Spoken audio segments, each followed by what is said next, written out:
So we talked about what makes this course different. But what is this course actually about? This course is about two things. One, it's about the field of social entrepreneurship in general. What does it mean? How is it practiced? What are some examples? And how does it all work? We're going to discuss trends, controversies, what works and what doesn't. Number two, it's about you figuring out what is your path to social change. What are you going to contribute to make the world better and more just? And that doesn't have to look like anything that anyone else has done before. It's about what can be taken away from what others have done before, what ideas you can get about how to do things differently, and how you're going to carve your own path. More on that later. Social entrepreneurship is the process by which effective, innovative, and sustainable solutions are pioneered to meet social and environmental challenges. When we talk about learning from social entrepreneurship in this course, we're talking about a mindset and a skill set.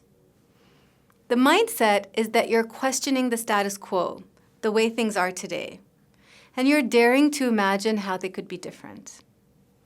The skill set is that you have this toolbox we'll gain in this course that helps you tackle a challenge of your choice step by step, starting from learning about the problem, to designing a solution, to figuring out what it would take to implement that solution. A few videos ago, I told you about my work in Lebanon with Al-Fanad Venture Philanthropy. I used to work with generational refugees who were born and raised and lived their whole life in refugee camps. And they felt so helpless and hopeless because of the geopolitical situation that they were in. And after working with Al-Fanad at Venture Philanthropy and developing their social enterprises, I sensed that they had a stronger feeling of agency and that they saw themselves as an agent of change, that they felt that they could make a difference. And I thought that when it came to Yale, I wouldn't face that because I thought that here you have some of the most powerful and privileged people. But I realized that even at Yale, the MBA students I was working with also kind of needed someone to give them permission to carve their own path. And I realized that people at both sides of the power spectrum, from refugees in Lebanon to MBA students at Yale, need help activating the agent of change in themselves. And that's what I feel is the magic of social entrepreneurship. Now, in case you don't know what I mean by the word agency, I describe agency as giving yourself permission to see the problem and to dare to imagine and be part of the solution. And I think that what social entrepreneurship can teach us and can help us do is activate that agency in us, activate us as change makers, and help us realize that nobody else has put us on a path that we're stuck with, whether you're an MBA student or a refugee or anything in between and above and beyond. You do have the agency to determine your own path. And I hope that social entrepreneurship can help you figure out what your path is.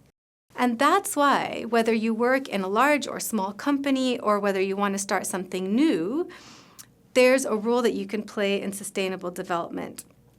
And I want to take this opportunity to define three things that I'll keep talking about in this course: entrepreneurship, intrapreneurship, and extrapreneurship. So all three can apply in the context of what we're learning. Entrepreneurship is when you start a new company or organization. And my advice is that you only do this if you have to, if no one else is doing what you want to do. Otherwise, it might be better to identify people already doing it and work within their initiative or organization. So intrapreneurship is when you're working within an existing company or institution. You can design a new venture with existing resources. You might be able to actually reach more people this way than by starting something new. Now, whether you start something new or work within an existing organization, I hope you'll think like an extrapreneur. This is not really a word. It's something that I use jokingly with my students. If entrepreneurship is starting something new and intrapreneurship is working within an existing organization, then extrapreneurship is we're innovating across the boundaries of multiple institutions. And in social entrepreneurship, you really have to think like an extrapreneur. Don't be limited by any one organization, whether it's something that you've started yourself or something that you already work in. In order to reach the Sustainable Development Goals, we have to practice extrapreneurship, innovating together across the boundaries of multiple institutions. And we're going to have many examples in the weeks to come of the different ways to do that.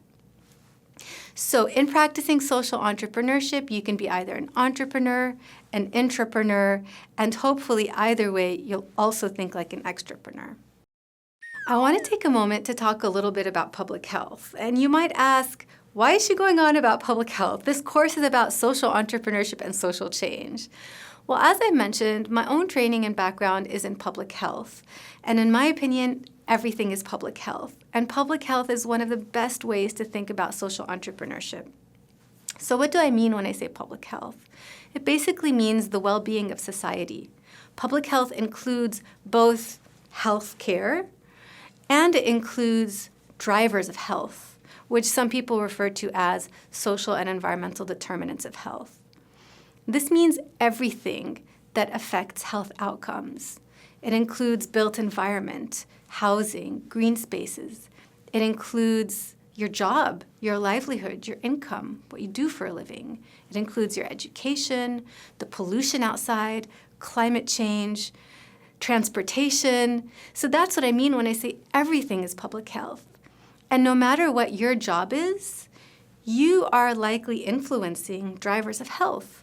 And you want to be aware of that and influence them in a positive way and find ways to measure that. So here's what's going to happen next. Every week, we're going to have a topic of focus from the 10-stage framework that I mentioned.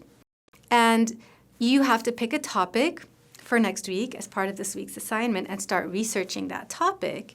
And remember, this can be just practice so that you use this course to build the skill set and mindset of social entrepreneurship, or it might actually form the seed of something that you'll implement beyond the course. But the idea for this course is to provide a safe space for you to experiment and fail and learn. And so what's going to happen next is that you need to do a couple of the readings that we've posted for you and then do this week's assignment. I have a little automated quiz that you can take to make sure you got all the key concepts from this week. And then we'll move on to the next topic of researching your challenge.